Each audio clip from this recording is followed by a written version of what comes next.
नमस्कार दोस्तों, आपका स्वागत है हमारे चैनल पर। आज हम बात करेंगे भगवद गीता के अध्याय 15 श्लोक 16 की। इस वीडियो में हम जानेंगे कि कैसे इस श्लोक की शिक्षाएं हमारे जीवन को सशक्त बना सकती हैं। अगर आपको हमारा कंटेंट पसंद आए तो कृपया लाइक करें और हमारे चैनल को सब्सक्राइब करना न भूलें। चलिए शुरू करते हैं। अहंकारं बलं दर्पं कामं क्रोधं च संश्रिता ममेवेतानि संप्राप्ता तेषां ज्ञानमयात्मनः 16। मैं अहंकार, बल, गर्व, काम और क्रोध का आश्रय केवल अपने ही लोगों में देखता हूँ।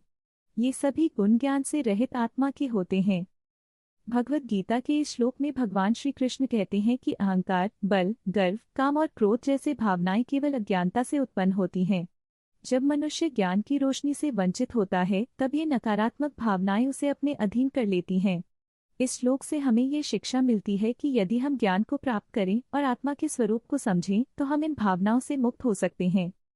एक बार की बात है, एक छोटे से गांव में एक किसान रहता था जिसका नाम था रामू। रामू बहुत मेहनती और ईमानदार था, लेकिन उसके मन में हमेशा अहंकार और गर्व रहता था।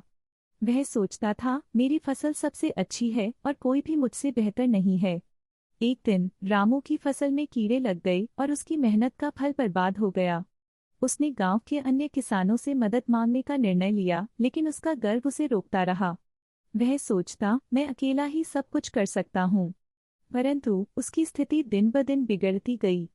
एक दिन उसकी पत्नी सीता ने कहा, रामू, तुम्हें मदद लेनी चाहिए, अहंकार छोड़ दो और गांव वालों से बात करो। रामू ने पहली बार अपनी पत्नी की बात सुनी और गांव के लोगों के पास गया।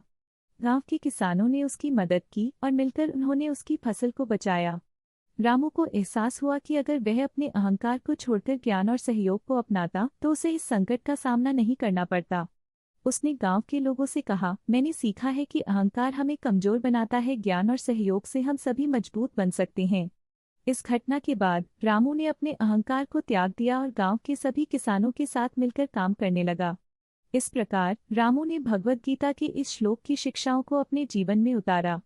दोस्तों, अगर आपको यह कहानी पसंद आई हो तो कृपया लाइक करें और हमारे चैनल को सब्सक्राइब करना न भूलें। हम ऐसे और भी प्रेरणादायक वीडियो लेकर आएंगे।